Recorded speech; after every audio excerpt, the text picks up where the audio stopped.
We're just getting ready for Chris Mulcahy, who has brought his special skills in hosting games and trivia and all of this. And we were just trying to get some music cued. Carlene. We'll see. Let's see if it works, okay? We'll see if this works. I made this with AI, by the way. Did you hear it? Yes. Yes, I hear it. Okay, so that means everyone at home can hear it. All right, So you can hear everybody. it. All right, let's go. All right, well, this also is living out my dream because I've always wanted to be a game show host. But good day, I'm your host, Chris Mulcahy. So today we're playing Carolina or not, North Carolina or South Carolina. Plain and simple, you have a 50-50 shot for all of these questions. All right, we have our wonderful participants. We have Jane from Florida, and we have Carlene from South Carolina, who might actually have an advantage here. Yeah, she All right, will. Hold up. The pressure's kind of on, too. Hold up isn't your it? paddles, everybody. Oh, okay. Okay, there it is. Okay, so All right, so I'm going to face the camera. okay. All right. Face the camera. All right, are you ready for question one? Yeah. Yes. All right, I'm giving you a softball to start up. Okay. The palmetto tree is what Carolina's state tree? Oh, okay. Okay. If you said South Carolina, you are correct. Yay! Okay. The Yeah, you're Palmetto throwing up. The State. camera's right there, so Yeah, I have to I'm go the giving you opposite. my answer. All right. Question number 2. The eastern box turtle is what Carolina's state reptile?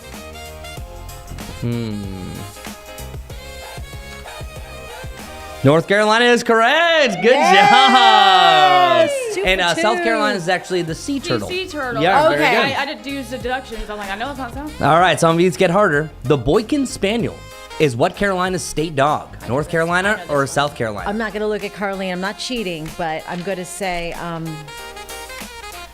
that. South Carolina is I should have correct. known when All Carlene right, said so she knows this. Carlene Bragg, currently perfect. Okay. Thank you. All right, here we go. All right, next question.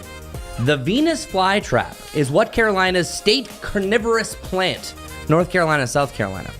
Venus flytrap. I'll give you a hint. Never knew. This state actually has a themed license plate that matches this. I'm going to do this. And North Carolina is Yeah. correct. Yes. Carlene Bragg is perfect. Jane only has one I'm incorrect. 75%. No, I'm not. All right, here we go. The Carolina state vegetable is collard greens. North Carolina or South Carolina? You got it, Jane? I'm going with this.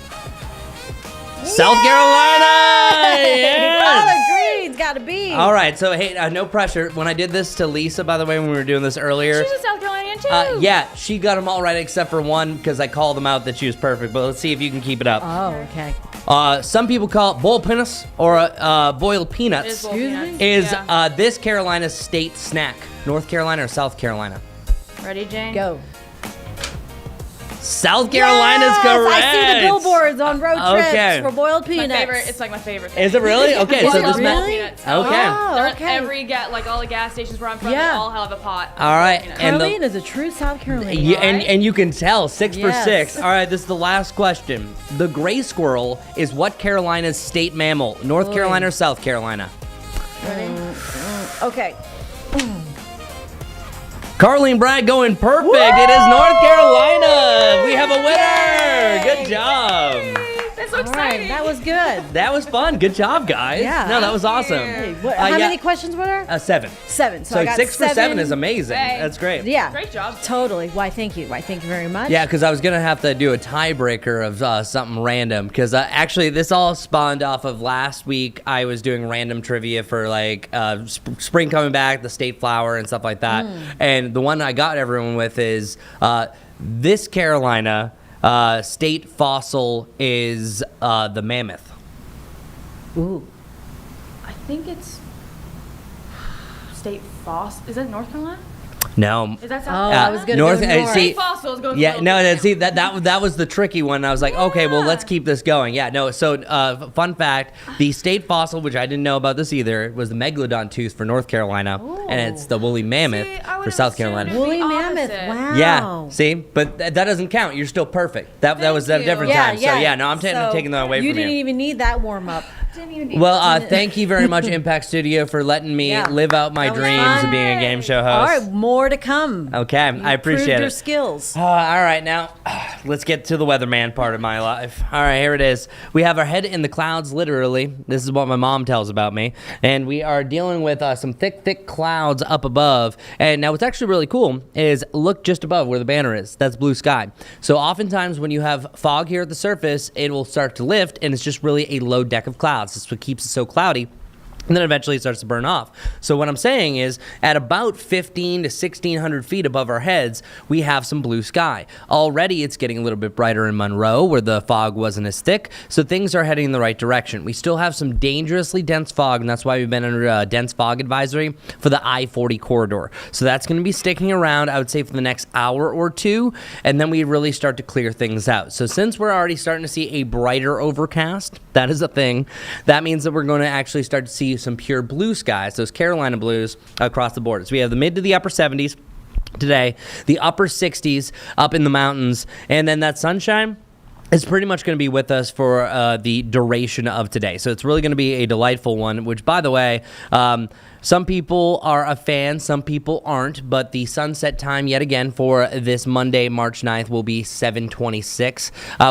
What's your take, you Love two? it. Love. Love. We're in the love. Yeah, the sunrise is a little tough, but It was driving in the dark this morning. Yeah. That's all right. Fun. It's worth it. The sunset, though, like, because really there's a debate if you want standard time or daylight time, saving time. If we kept this all year round, this is the one that you would want. Yes. Because if we didn't have this, we wouldn't have an 8 o'clock plus sunset time. Because it's officially 8:41, by the way, that we really see the longest length. So I wanted to show you the difference for this March 9th.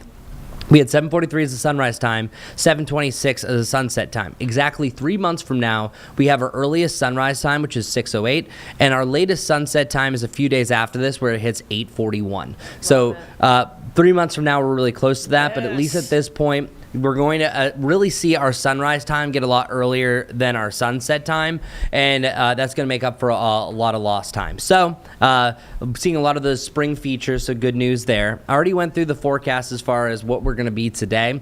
I really want to focus in on the long-range forecast, and I really am doing myself a disservice here because I should just show you the 7-day, because the 7-day is all great. Okay. It's the last 3 days that kind of taketh away this warmth that we have. I'm actually going to stall. I'm going to show you one more graphic before we get to that. Okay. Today, it doesn't feel like March. Instead, today actually feels more like close to a record, but actually more like early May. So 78 degrees that I have for a high today is like May 3rd. The high I have tomorrow, 83, is more like May 28th. And actually 85 is usually what we're rocking for the first week of June. Now, this is where we're going to head. For this day in climatology, 62 degrees is what we should be having. We're going to return back to around the normal on Thursday and Friday. Thursday, by the way, is going to be the best chance for rain. We have a nice comeback. It's a great weekend. But check it out. Another front will cool us down to the 40s and 50s. The reason why, like, a few weeks ago, all right, no big deal, whatever. But this is mean because before we popped up to 83 and then we cooled down. We've been at this range for a long time now. So returning to this is going to be tough. But what's really going to hurt are these mornings. 38 degrees on Friday morning and then mid to the upper 30s next week. So next week is going to be a little problematic. And Crazy talk.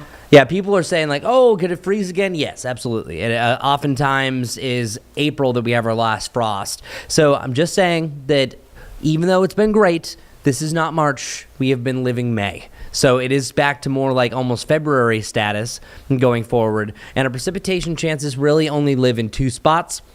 Thursday looks to be widespread rain, and then next Monday into Tuesday looks to be another band of rain. And the coincidence that you're seeing here, focus on Thursday, focus on Tuesday, or around Tuesday, notice how those are both the drops. So the reason why we're seeing those rains is because of cold fronts. So just letting you know, live in the moment, my friends. Upper 70s to lower to the mid 80s. That's the next 3 days. This weekend is sensational. I have no rain, mid to the upper 70s, feeling great, but then there's always a price to pay for Mother Nature. She likes to be in equilibrium, so sometimes how warm we get, sometimes we have to be just as cool to kind of balance out that average. But that's St. Patrick's Day. Yeah. It's going to be a cold one. Oh, be yeah, I a didn't even cold think one. about that. Well, the good thing is a lot of people who celebrate St. Patrick's Day will be drinking things that will make them feel Make 'em warm. artificially warmer. It'll make 'em But I do wanna- Irish whiskey warmth. I want to end with this because the 10-day tells too much truth. The 7-day, the 70s, the 60s, and even the 80s live out. We do have that one cool morning on Friday, but the next 7 days, this is my message to you, live it up, y'all. We'll be back here again, just letting you know that colder truth will eventually revisit the 7-day, but not this version. Next 7 days look to be glorious, and that brief cool down isn't even all that cool. All right, so North we're Carolina, all South we're all Carolina. winners. We're all the going to be same- cold. We're we're going to be in all the on the same same boat. page here. Hey, that was a lot of fun, guys. We'll do that again sometime soon. I'd love to. Yeah, that was great. Thank Okay. you, Chris. Thank you. We'll be right back on